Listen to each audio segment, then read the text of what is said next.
this is Laurel. How you doing? I hope wherever you are and whatever you're doing, you're having a good day. Today I just want to kind of talk to you about different ideas or preconceived notions that people have about scrapbooking. Maybe some stereotypes, I guess, if you could say. The biggest thing is that I just think that there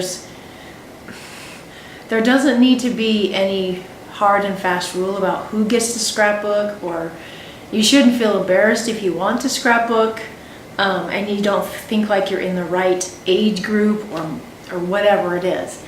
I am just really hoping to convey to you guys today that scrapbooking is a great thing for anyone to do, anyone that would like to do it, and there's a lot of value in it. And it's not something that's just a silly hobby that moms do. So anyways, I'd just like to talk to you guys briefly about like 4 or 5 reasons why I think scrapbooking is an important activity for most people. So, okay, reason number 1, your life is worth documenting.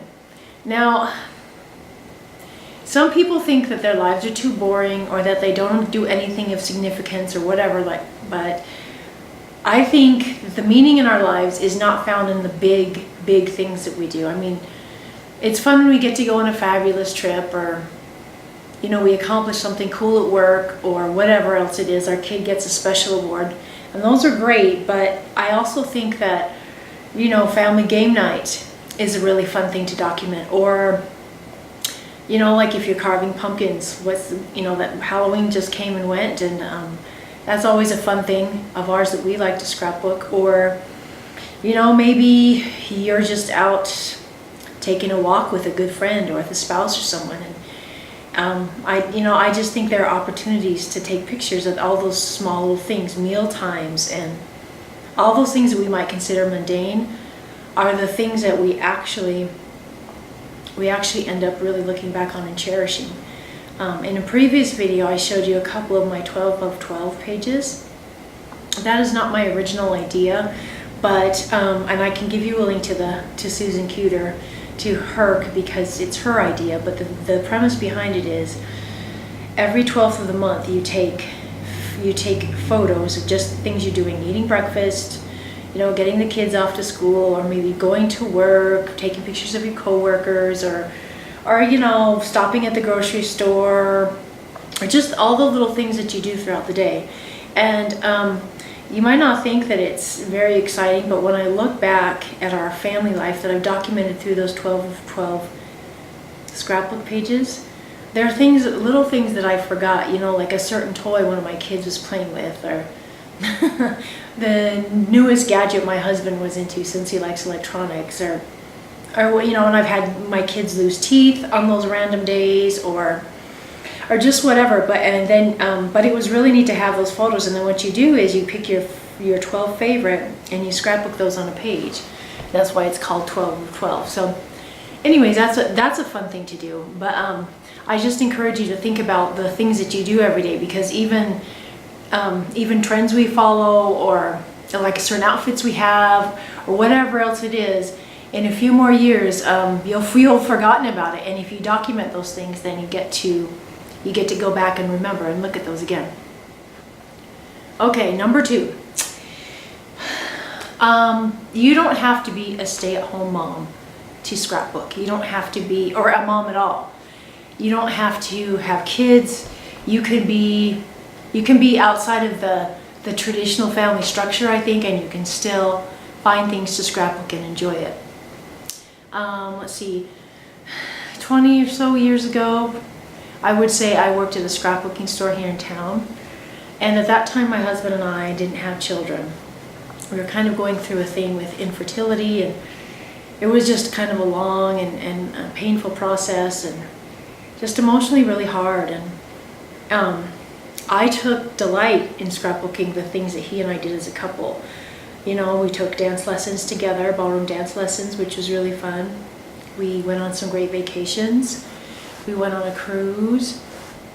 And just small things that we did together too, like celebrating each other's birthdays. I went ahead and scrapbooked. And it was funny to me because at that time, when I was behind the counter, or if a customer needed help, they'd ask me about scrapbooking, and then they'd ask me, if I had kids, and I would tell them no, and so many of them would ask me what I would scrapbook about.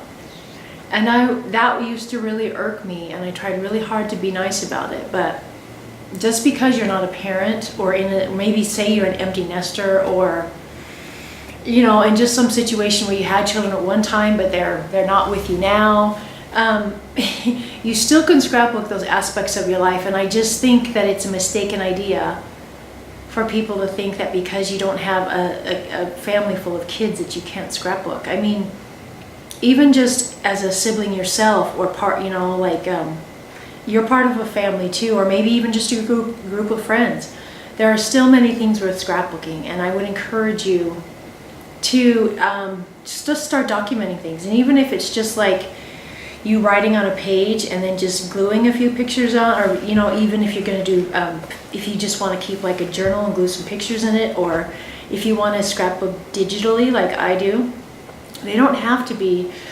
complicated fancy pages. They can still be simple, and you can still keep a record of what you're doing and of the moments in your life. Because I think for a lot of people, we forget that if we do have kids, that season in our life isn't going to last forever.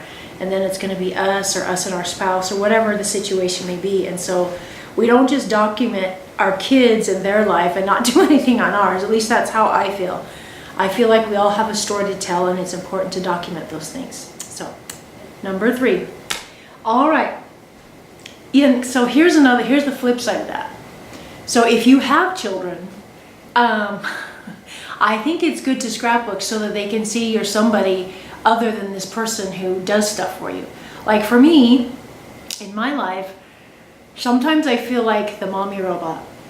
I do your laundry, I cook for you, I drive you to soccer, I take you to this, I take you to that, beep bop boop.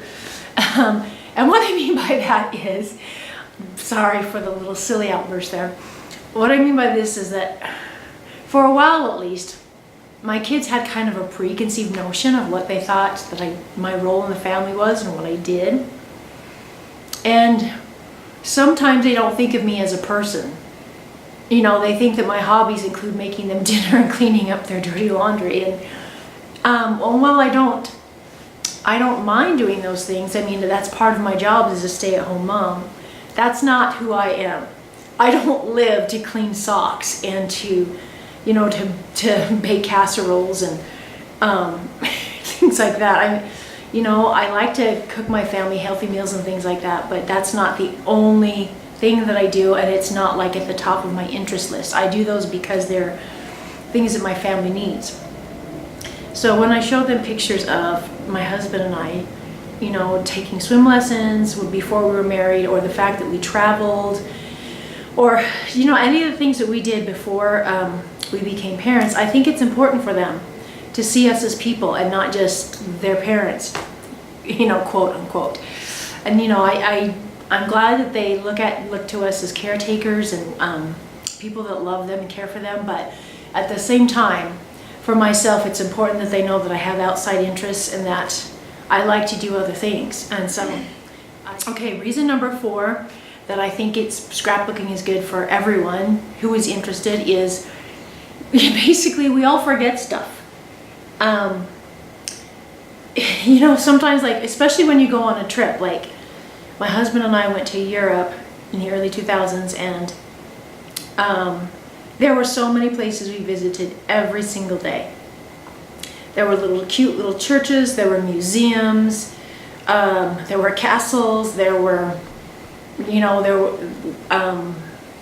like little cafes, things like that, all those places that you visit.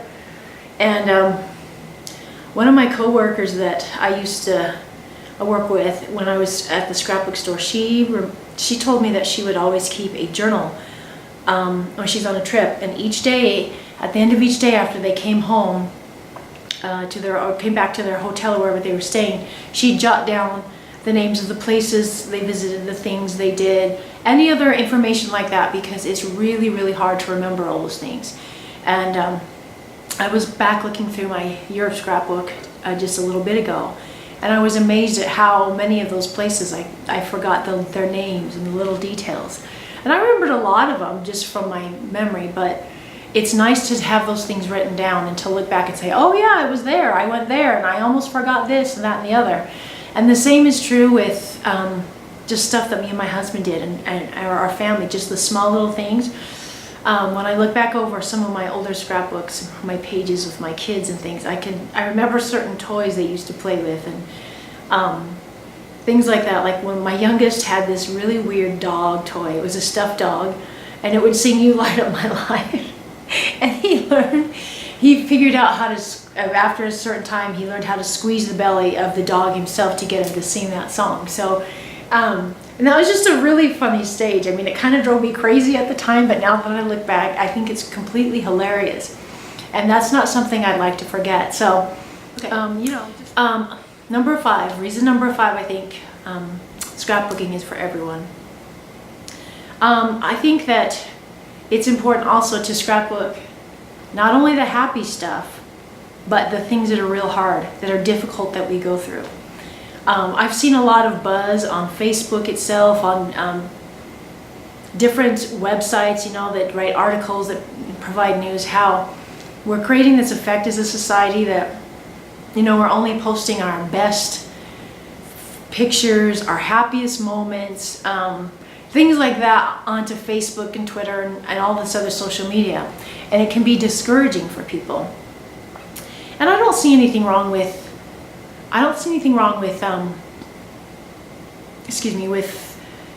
with showing the things that are making us happy and bringing us joy, because I think that's part of the process. But I also really think it's important that you share the things that are really tough for you. We all have to kind of make that decision about what we think is too private to share, what is not appropriate to go on the internet or social media or even on our scrapbook pages. And we all have to make that call. I think that's really an important thing to do. But I think it's also good to give others a balanced view of how our life really is. Most of us have stuff that's pretty tough that we go through. Whether it's an illness, or like in my own situation where I went through infertility, or a difficult child, or financial issues, or whatever it is.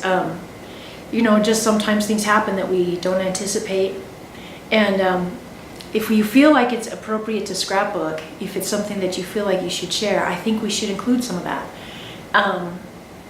I think for me, with having kids, if I document only things that are happy and joyful and whatever, I don't think it shows them that I had to grow as a person, and that someday they're going to encounter something hard and they need to grow as a person. And even if you don't have kids, I just think other people need to know that we don't have a rosy life all the time, and that there's things that we struggle with, and that you can do this without like giving away everything about yourself, sharing too much information. You can still do this. Up here on this side of the screen, this side of the screen, I'm going to show you a few pages from my infertility album that I did a few years back. I think that was like, I'm trying to remember if it was in the late 1990s or the early 2000s. I'll put that down below in the description bar for sure. But I made an album all about my experience with infertility.